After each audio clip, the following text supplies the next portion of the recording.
Good morning, everyone. It's lovely to see the vibrant energy out here.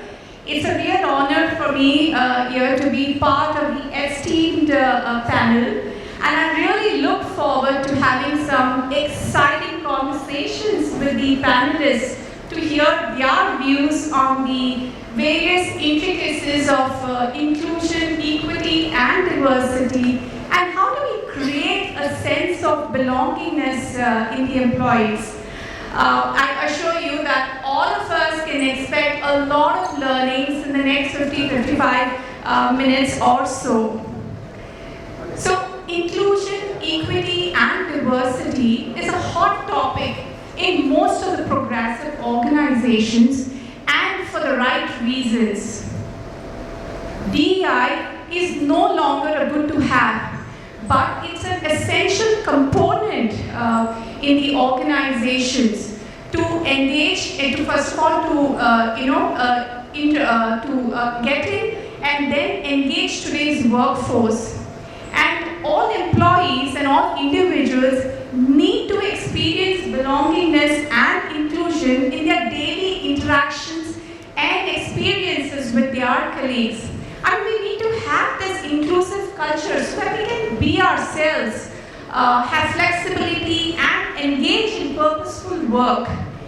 And to be an employer of choice, organizations today need to understand the fact that DEI is foundational to culture. Inclusion is applicable to each and every individual, and it's vital for organizations now and in the future. So having said that, let's hear from the panelists.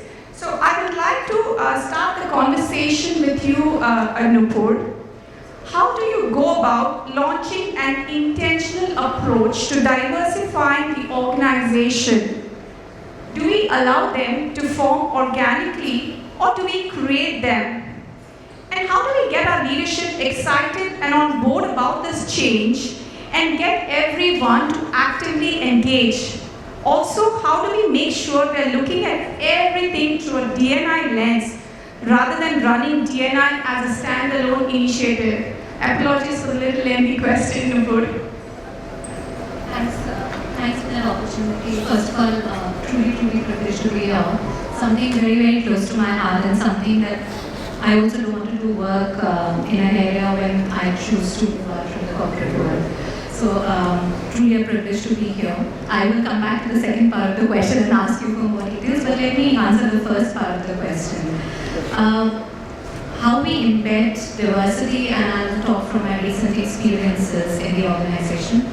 I don't think we are now treating diversity as an initiative anymore. It's a functional metric, a business metric.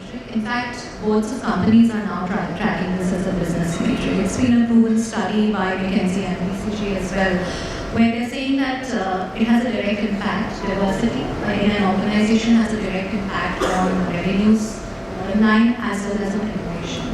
And a recent study of McKinsey says there is a direct impact of 19% on the revenues if there is a diverse on revenue and innovation, if there is a diverse workforce at leadership level as well as across in the teams below. So given all of that, I think in the last 2-3 years, the significant leap has been that it is not really an initiative. It is embedded in ways of working. It is embedded in our processes.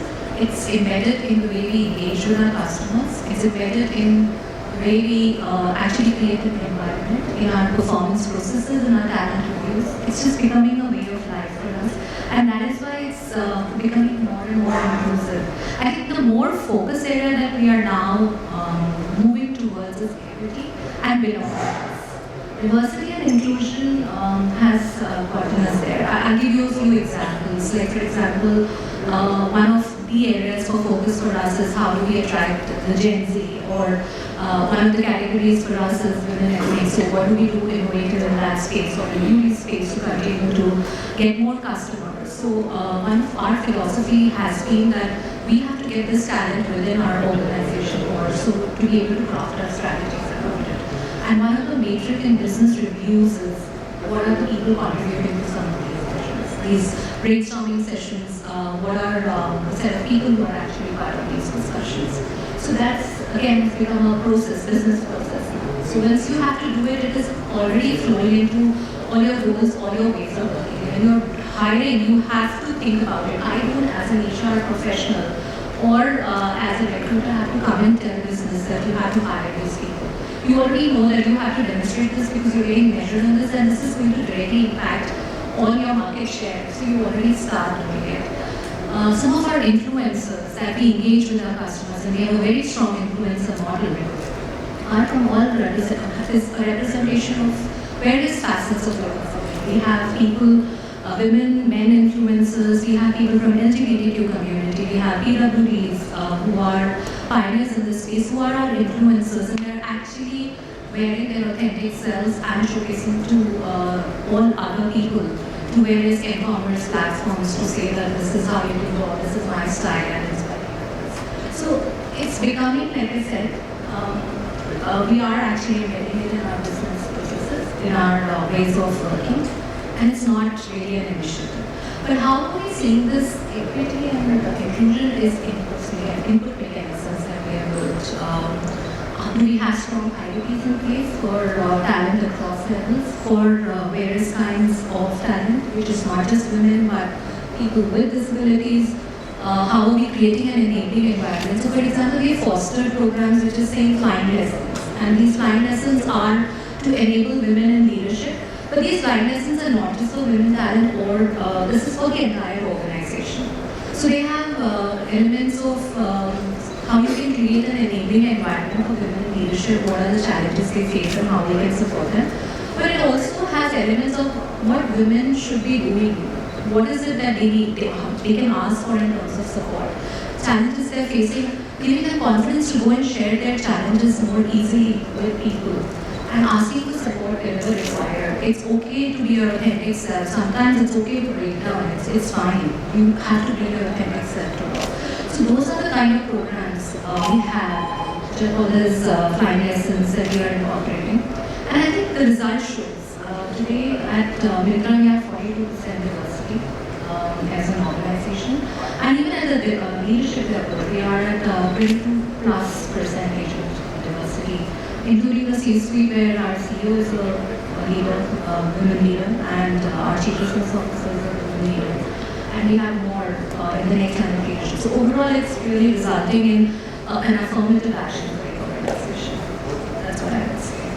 Thank you so much, Nupur. I can't agree more on the the impact that we have when having the DEI, the impact on the revenues, innovation, and market share that you just mentioned.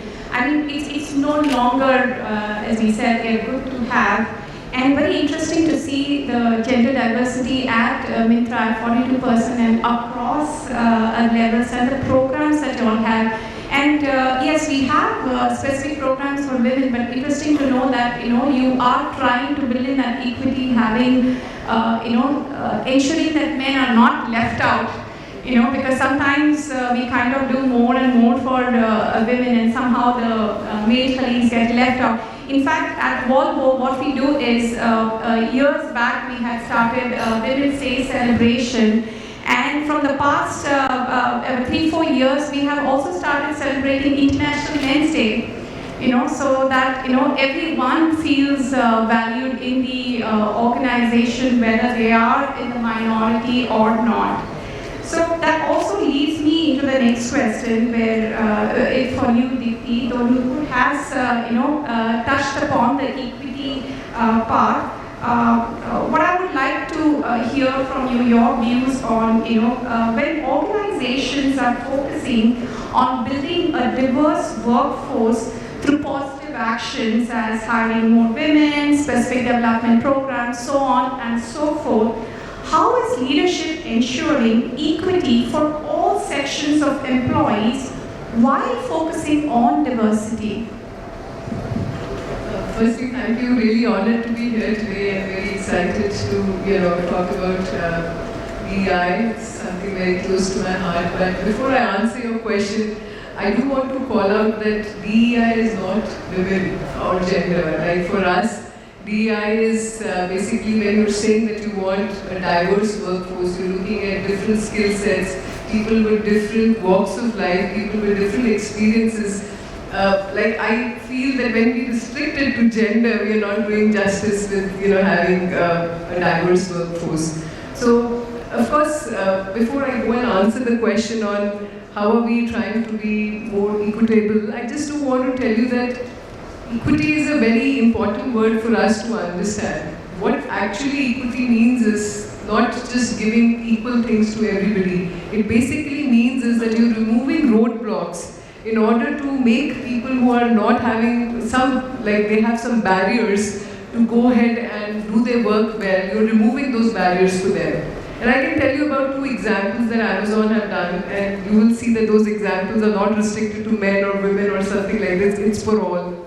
We realized that, when we were hiring some talent, and of course we started a study by looking at some of the women talent that we were hiring, they were getting less paid in the industry. So what was happening was that when they were coming at Amazon, that became like a base salary. And we said we will not get restricted by what the person is drawing, irrespective of men, women, or any kind of people who come and join us. At a junior level, of course, there are standard salaries, but at a senior level, what should be paid for the work that is done, we will pay that. And for us, that was something that was important. So that was the first step that we took. Again, another example that I can talk about is in the space of PWD. We, obviously, all the organizations want to attract PWD talent, want them to flourish. But how many of us are really successful in hiring too many of those?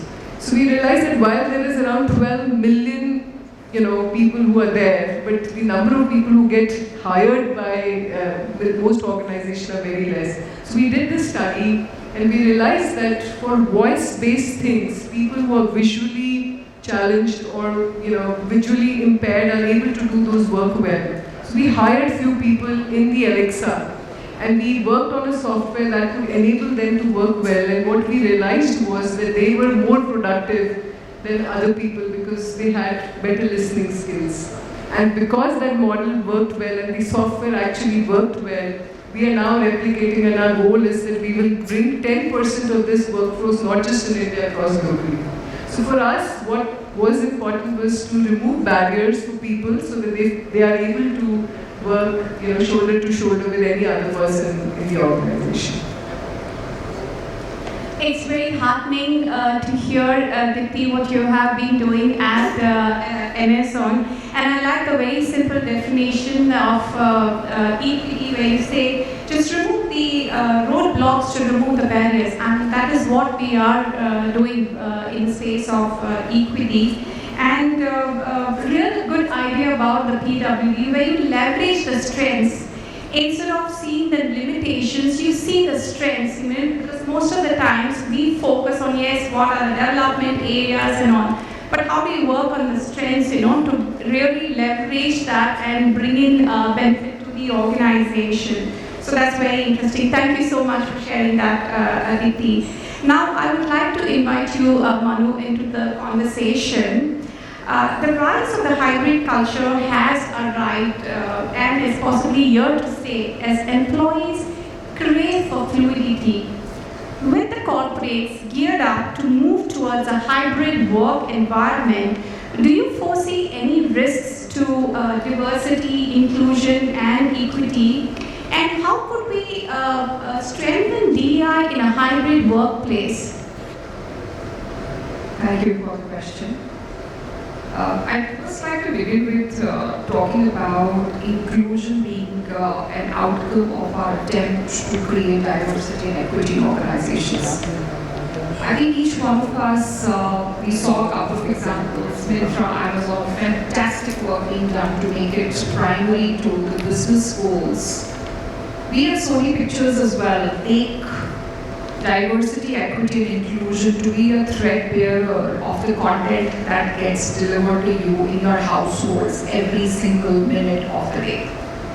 And that happens only because we're able to include a diversity of thinking, a a diversity of regional perspectives, global perspectives, people who walk across you, whether you're living in a Bhojpur, to a Bhopal, to a Mumbai, to a Nasik, to an Ahmedabad, to a Chennai, to a Hyderabad.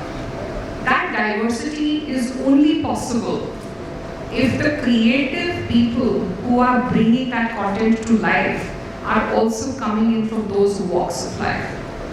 So that content diversity necessitates for us by design to have diversity in the way we look at our people. And today I can say with a lot of pride that our content creators are not just more than 50% women, but more than 80% of our content creators are diaspora people representing various parts of the country, not just Mumbai, not just Bollywood. With that perspective, hybrid only accentuated our journey towards DNI. For the first time ever, I remember 2 years ago, when Kaun Banega Crorepati, how many of you watched KBC? Well, a lot of hands, and I'm glad to hear that. It used to be an in-person physical audition. You would go to almost 50 plus towns around the country, you would look for people who have the aptitude to come and represent themselves and get a chance to win whatever they could. The format of what COVID brought us with was almost impossible to go out to the towns.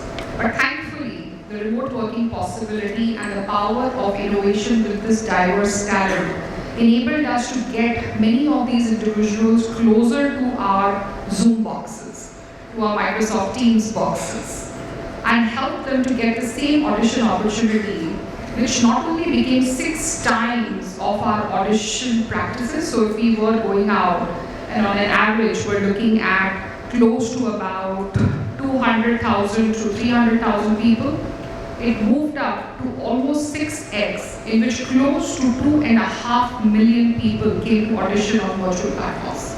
So we've seen the power of inclusion, we've seen the power of technology enabling us to innovate, creating a diverse platform for people.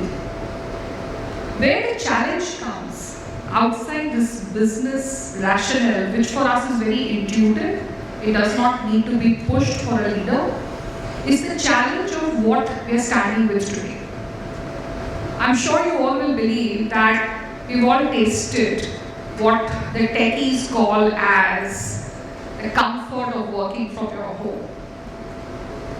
The comfort of not traveling 2 hours each day to your office space and using that 4 hours of productive time to either accomplish your life goals or accomplish a productive work goal. Now, in that challenge of creating a hybrid ecosystem which makes the best of both worlds meet, because you do need collaboration, you do need in-person innovation to happen through brainstorming and many other business objectives. The 2 biggest challenges which I'm seeing coming for us, and I'm sure it's there for all of you as well, is subconscious inclusion bias. The subconscious inclusion bias is very simply 4 people sitting in person and in a boardroom, 2 people sitting on a screen. By design, the inclusion will be higher for the person sitting in the room than actually you stopping every 5 minutes and saying, hey, did you have anything to add? Or being able to acknowledge that that individual in the box is as competent as you. The second challenge which we are grappling with, and I'm sure it's there in your walks of life, is proximity bias. Proximity bias is as simple as my personal notion that deeply sitting close to me and is performing fantastically well as compared to Avijit, who is sitting in Bhopal doing the same job, but I'm not very sure how he does it. That proximity bias, or what we in the olden days called as presentism, is the biggest threat for us to actually thrive hybrid. And I would hope that inclusion and proximity biases are overcome with us to have continuous awareness of these subconscious elements going on. So That's my thread on the conversation. Thank you, Manu, for sharing that important point regarding the proximity bias and subconscious inclusion bias. I think it's really, really critical that we overcome that, to have the real benefit of having that hybrid workspace, so that people who have to work in the hybrid work environment, especially the diversities, don't get left out. And also interesting to see that, okay, fine, I have been, watching Sony, and interesting to see that, yes, what we watch as a byproduct is because you have that diversity in the production phase, because it doesn't just come by accident. So now I just learned that it is by design and not by accident. I could just add one more statistic for all of you to know, and we should take pride as Indians. I take immense pride for us as we look at it. I'm sure innovation thrives for all of us in our companies. The first episode of Shark Tank India, the first series that was launched in January, saw more than 43% of the funding of companies happening where the co-founder or the founder was a female representative. And that for us, I think, was the power of inclusion, which happened by design, which also says that innovation and inclusion is thriving in this country as much. Thank you so much. Really heartening to hear that, Manu. And now I would like to come to you, Avijit. Though gender diversity is a high focus in most of the organizations, and we have been talking, saying that it is just one of the aspects. What are you doing, probably at Tata Capital, towards other diversities, be it sexual orientation, differently able, generational, so on and so forth? Good morning to everyone. Privileged to be here. So to answer the question, I have to just step back. The fact that inclusion as a concept has always been there as part of the Tata culture. And we, being a Tata company, have inherited those as part of the legacy. In fact, we have what's called a Tata Code of Conduct, which has one of the tenets being inclusive.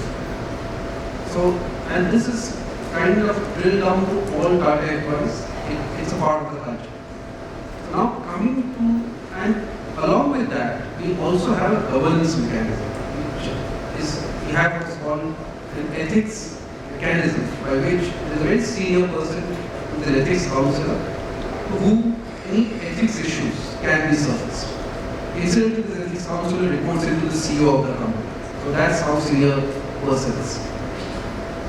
These two, where there is intent and there is a governance mechanism, I think many things can actually fall in place. And with that background, when we look at diversity, equity and inclusion, as many on the panel spoke about gender, we can pride ourselves to be very good on gender right now, because many of our CXOs, 40% of the CXOs are women today.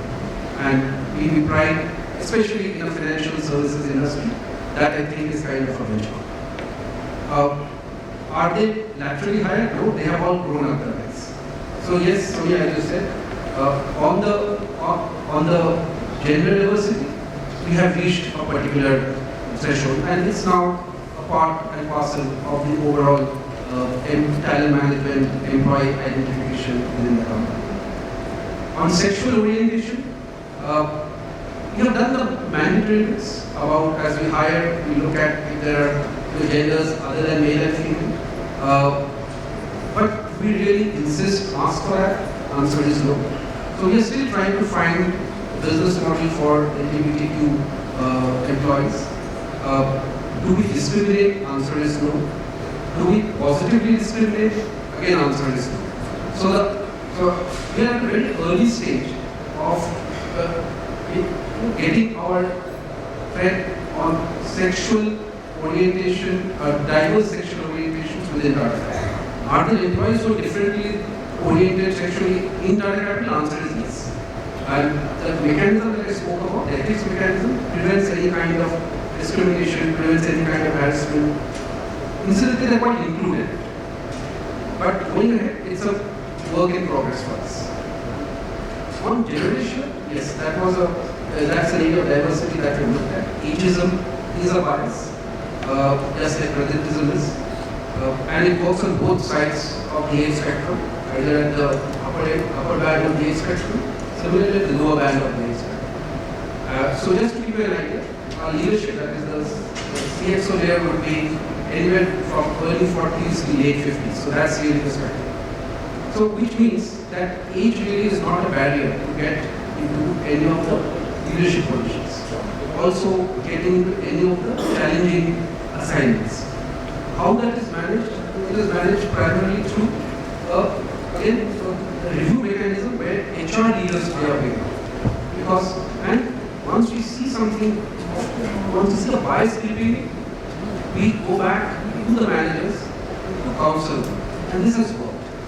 Because individual biases are reflected when there is a performance review or when there is a nomination for a particular program.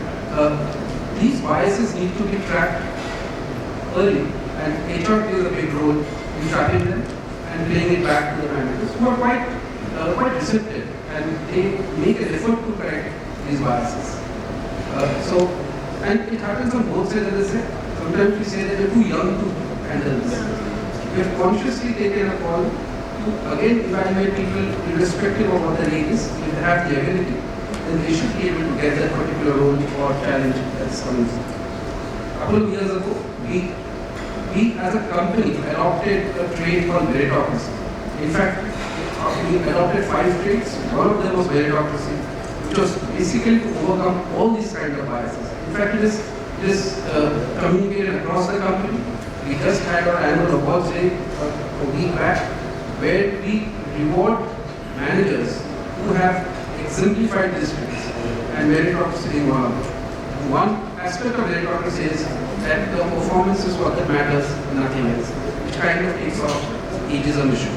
But as I said, there has to be a vigilance mechanism or a review mechanism to check the biases of the behavior. And slowly, as this behavior gets embedded in the organization, it becomes a part of that. Deeply spoke about visually impaired employees. We did have visually impaired employees at Tata. In fact, some of them have been with us for quite some time now. And as she mentioned, not just recruiting them is enough, we have to enable them to perform. We had to do certain things differently, like voice-enabled software, tactile keyboards. And we did that first time when they came in. And it's worked wonderfully well. I must share here that after some time, we had forgotten about that because they had kind of become included and no one really looked at them specifically how they were. I think a few years ago, just before the pandemic, we checked the review and we found that they were progressing slowly. We again intervened, and now we are checking. So here, I bring the HR aspect. Is that HR, to a good extent, in the early stages of inclusion, especially, has to play the role of the reviewer, of the counselor, of the enabler, because someone has to give the feedback, and none better than HR to be placed in that position. On physical handicaps, we have gone ahead, recruited people. Our business is such that, especially the pandemic has revealed that we don't need to be, we don't need to be the next Mr. India to do our business. We can be anybody, and our business works extremely well. So therefore, those intake of those differently able employees is just increasing. And again, inclusivity is not a challenge, but as I said, on the work front, their handicap doesn't have any impact on the work that they do. So these are the broad pieces that we have done at Tata. As I said, on sexual orientation, we have it. It's very early stage for us. What I love about what you just shared, Avijit, is besides a lot of other things, the ethics mechanism that you have and the senior person reporting to the CEO directly. I mean, that's a very important message that you send across the organization about, how serious you are about this, and that, it is important that all of us are being inclusive towards our colleagues. I was sad. The ethics counselor updates the board every quarter on all ethics issues. So, all issues of any kind, discriminatory, harassment, any kind, actually goes to the board as an update. So that's really, and we strongly believe that inclusion, diversity, everything basically is left on the top. Once the top is on it, I think it just gets embedded into the organization. That's great to hear. And I also love the figure of 40% of CXOs being women. I would say, that's really lovely to hear that. Yeah. Thank you so much, Avijit. I would now like to move to you, Krupali.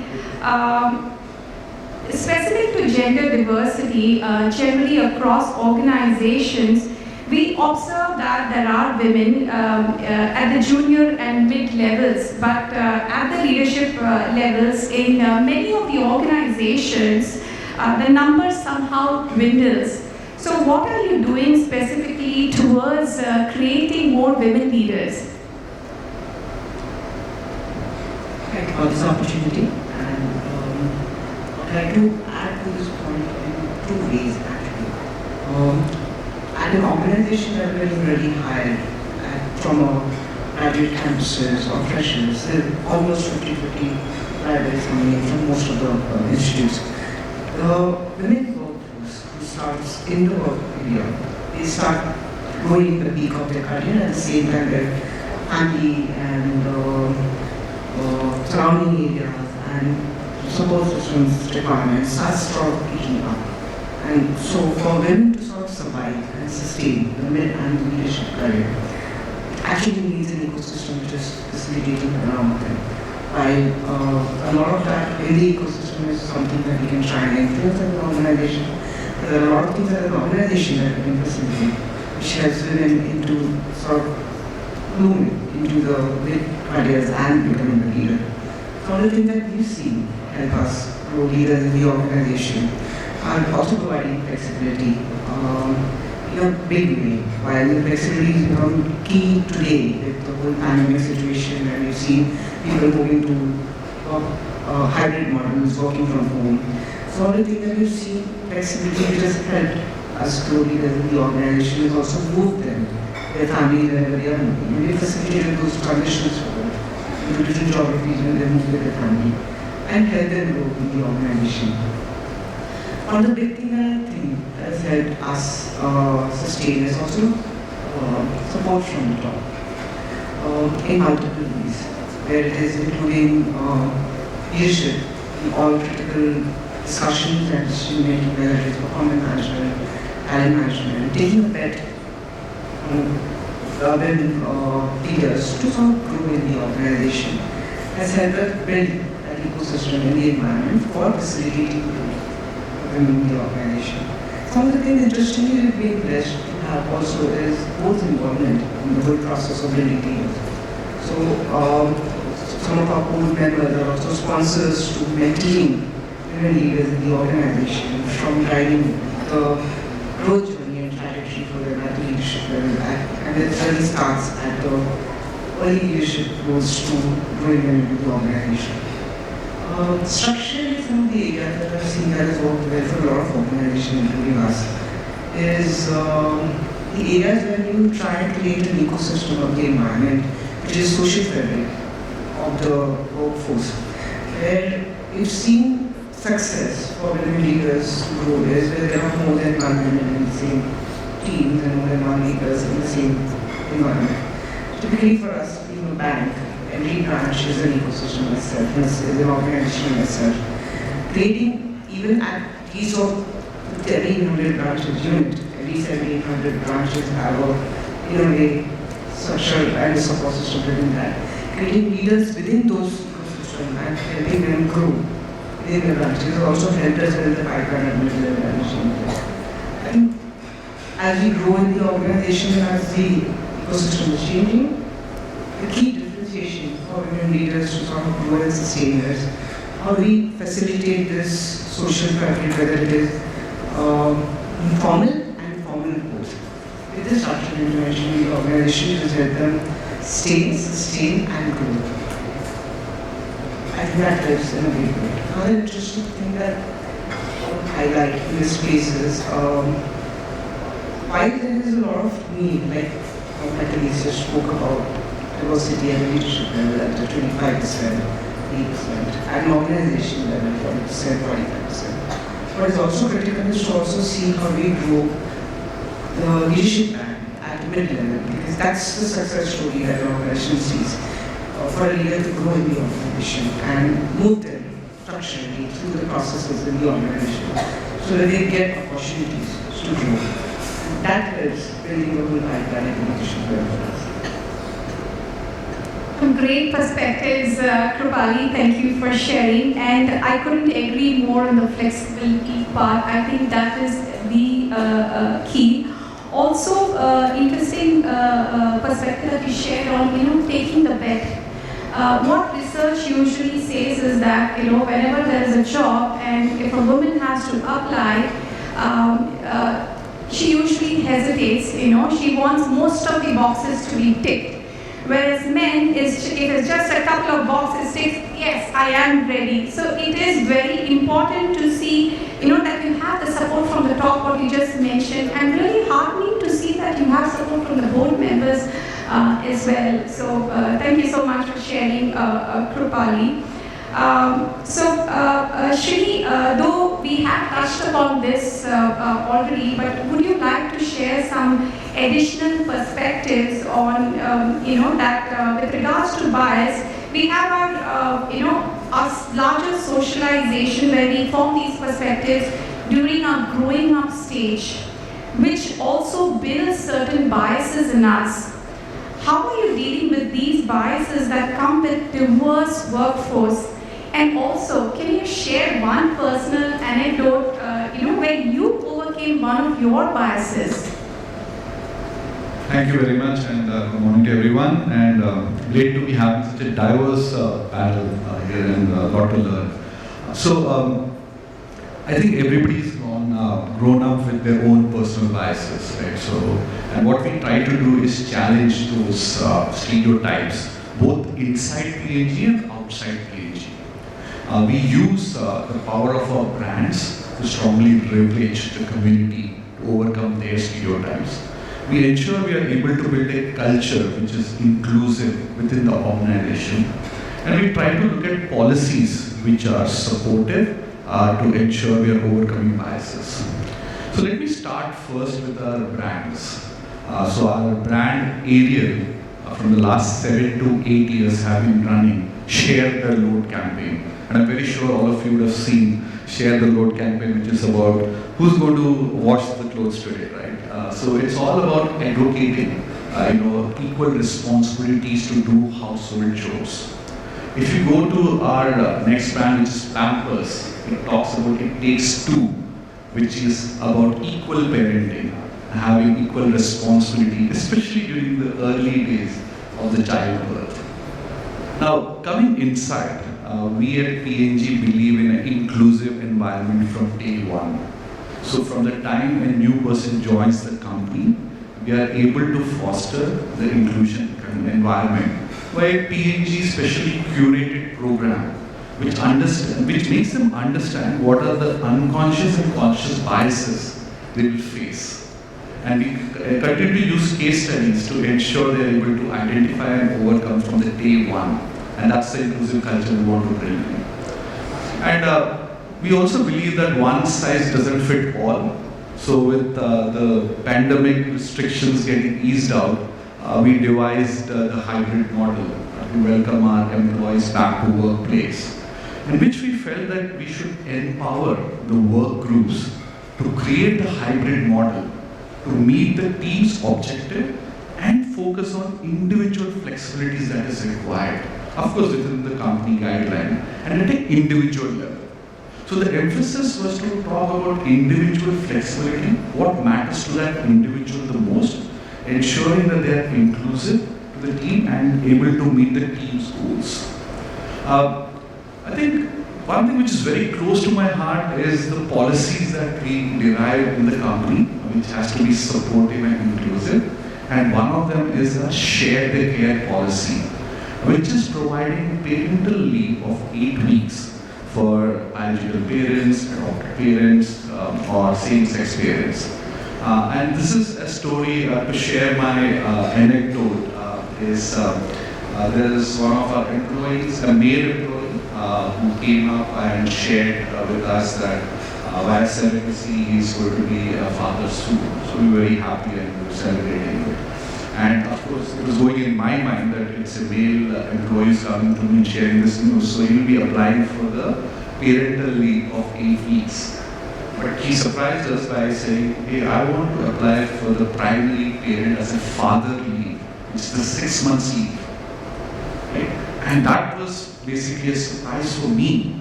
And I was carrying the bias because it's a male employee, you would just do the parental leave. Right? So I think when we prepare these inclusive policies, I think we need to be able to be very sensitive to different unique situations of individual. And I think the policy should be able to talk and not be guidelines and ensure we are able to co-create for individual situations of that particular individual. I think even when we talk about new managers, when they become managers of others, it's a very important role and a responsibility. Because for an employee, the manager is the company, right? So we firmly believe that we equip the managers to overcome these biases so that the managers are able to manage the situations and create and foster the inclusive environment. And HR's role is more to facilitate and ensure we identify these right managers who are getting into those roles and equip them with the mindset change so that they are able to perform their role as a manager, driving both the business and the inclusive organization culture. Thank you. Thank you, Srinivas, for sharing those important points. And I love how P&G, through their brand, influences not only, of course, their employees, but the social ecosystem as well. The country, I would say, with all your wonderful campaigns. So keep up doing the good work that you are doing. So with that, I would like to open the forum to the audience. If you all have any questions to the panelists. Yeah, we have one over there. If you could have the mic passed to him.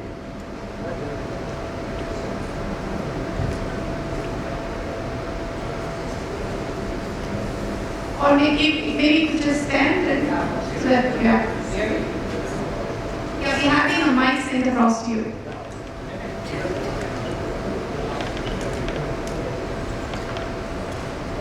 I am from Kotak Bank.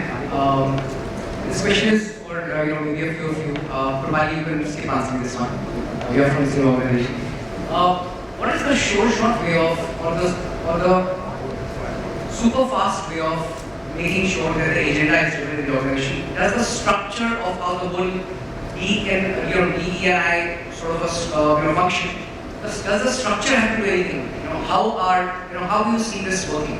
What sort of a structure would you run in the DEI function to make sure that it gets its success at the shortest possible time? Anybody can take this question? Maybe I can try. It's fair, right? My question is absolutely clear.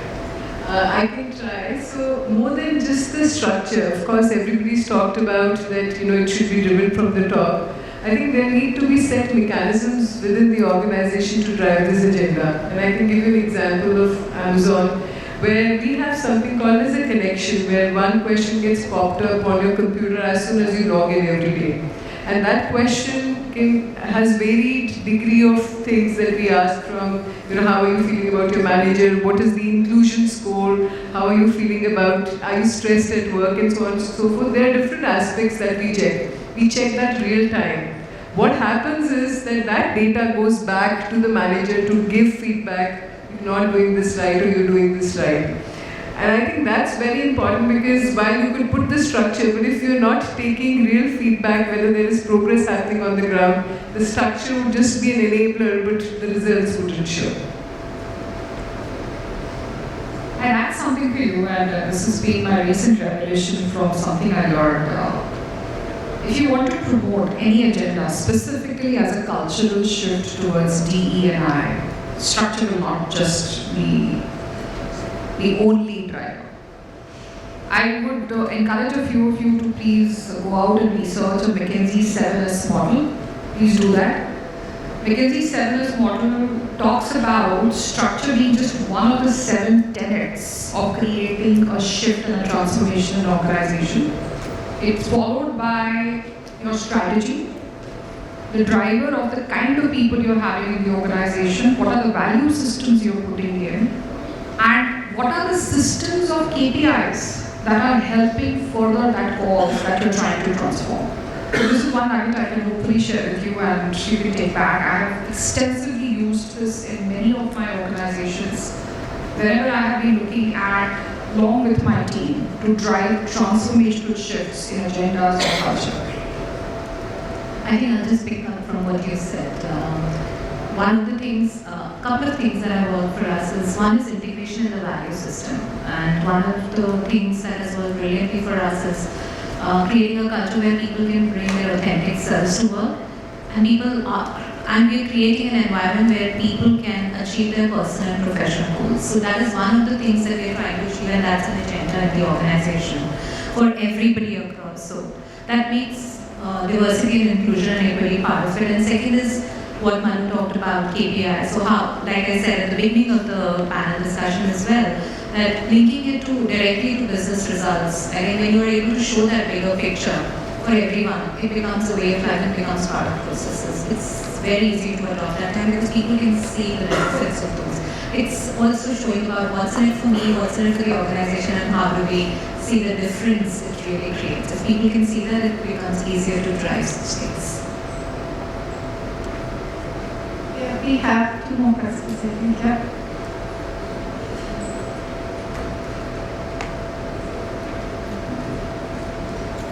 Maybe you could just stand and ask your question. Yes. I'll throw this one. Let's see. What do you think can the business world do to increase the supply of people coming to the market? We're saying certain percentages of representation of women, other genders, and perhaps the religions. This question came to me from business leader interesting data from Accenture. The question is that what can we do to increase the supply itself, which is a fact that people enter the workforce, and if they enter the workforce, do they continue?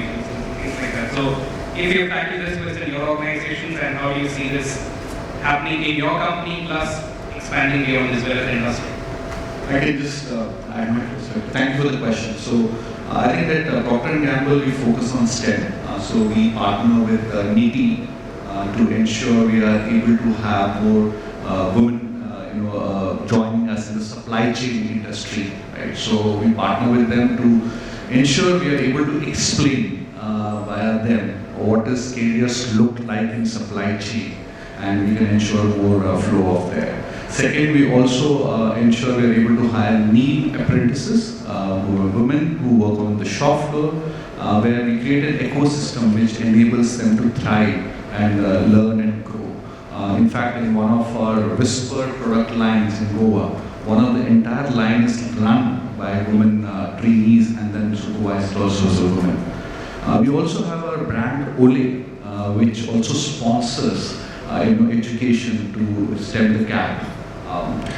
We look at also a program which is relaunch, where we look at second career hiring, and we partner with institutes and the alumni who passed out and took some break due to personal reasons, and they can be coming back to work. So we also look at the second career hiring as one of the source to ensure we're able to do that.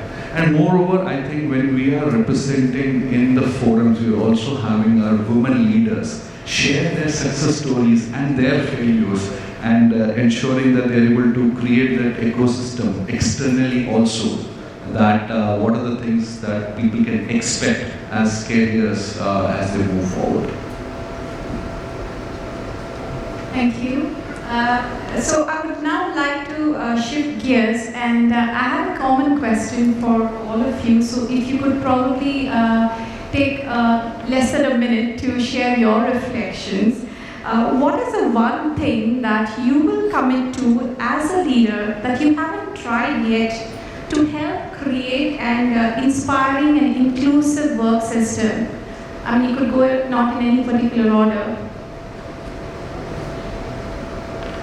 Okay, I'll take the first stab at it.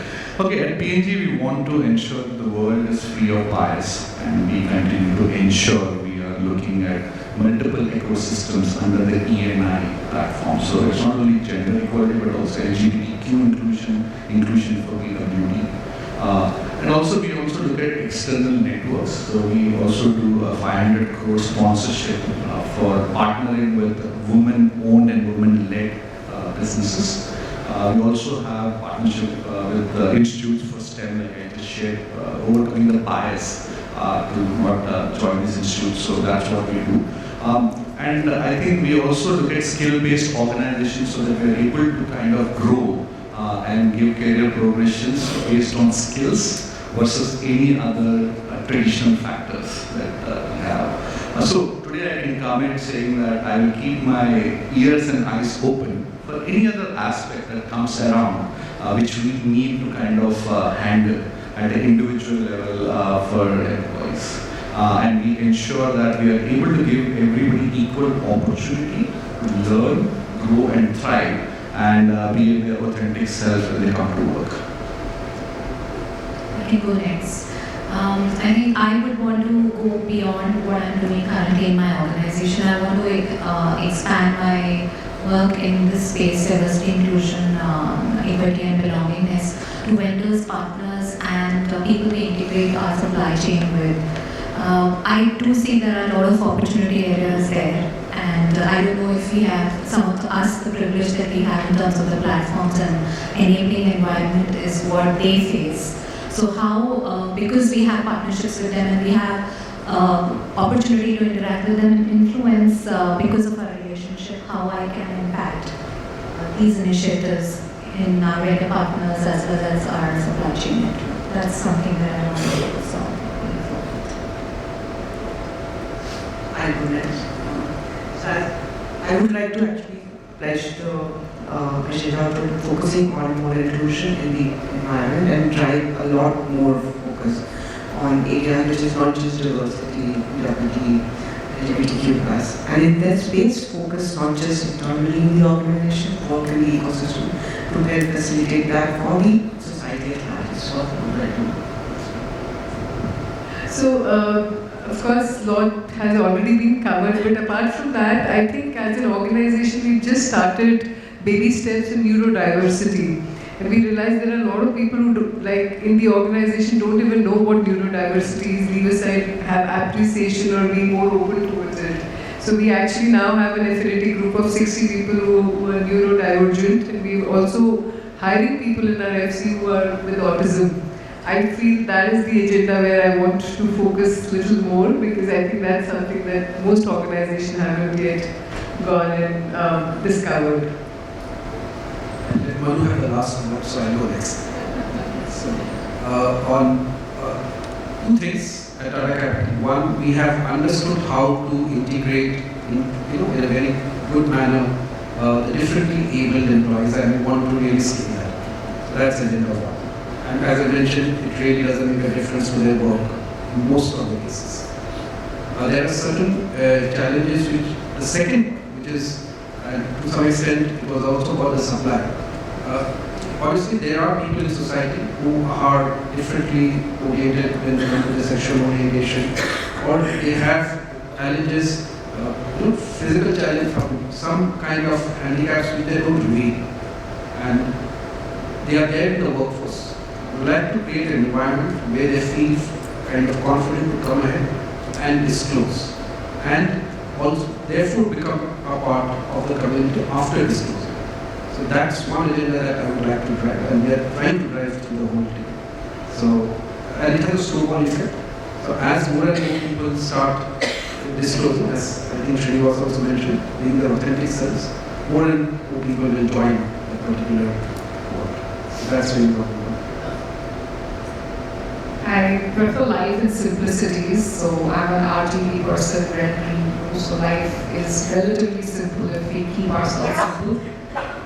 My personal motto, which is attached to our organization's motto as much as bring your real self, bring your own self. It's BYOS. We truly believe every single day that you're able to believe and bring with courage your authentic self to work. You will not have the challenge of putting a facade on the face, which is adding to your pressure to commit to the performance, commit to the passion and the purpose with which you're connecting with the organization. So for me, that is one urge which I would have for many of you who are sitting as well. Attempt to possibly bring your own selves to every single day whenever you get up in the morning. And second is that when others are bringing their own self, please be inclusive. Please be open to hearing from them their perspectives in life. Because human beings by design are animals, they're natives who believe in the power of simplicity. So with that, I really hope that the BYOS agenda for our organization, personally for me as a human being, further strengthens the world we're living in and makes it a lot more inclusive than we are today. Wow. Real great perspectives. I would have loved to continue this discussion, but I'm being mindful of the time now. A big thanks to all the panelists for sharing their wonderful insights, views, and great learnings that we can all carry back. It has been a real pleasure for me to have this conversation, and a big thanks to the audience as well for listening and for your questions. I would leave you with a quote from Nelly Borrero. Diversity is a fact, but inclusion is a choice we make every day. As leaders, we have to put out the message that we embrace and not just tolerate diversity. Thank you, everyone.